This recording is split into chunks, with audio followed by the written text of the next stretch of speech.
Social মিডিয়ায় এখন একটা প্রশ্ন ঘুরছে, 1971 সালের ভারত পাকিস্তান যুদ্ধ।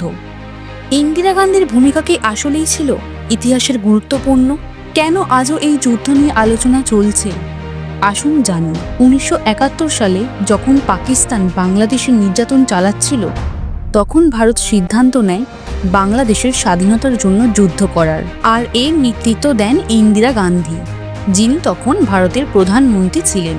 ইন্দিরা গান্ধী তার সাহসিকতা এবং কৌশলের মাধ্যমে পাকিস্তানকে পরাজিত করে এবং বাংলাদেশের স্বাধীনতা লাভ করে। কিন্তু এরপর কি ঘটেছিল? পাকিস্তান এই পরাজয়কে মেনে নেয়নি, আর ইন্দিরা গান্ধী ও তার নেতৃত্ব নিয়ে প্রশ্ন উঠতে থাকে। সোশ্যাল মিডিয়ায় সবাই এখন আলোচনা করছে, ইন্দিরা গান্ধী কি পৃথিবীর সবচেয়ে শক্তিশালী নেত্রী ছিলেন? 1971 সালের যুদ্ধে আজও কত আলোচনা, কী কারণ?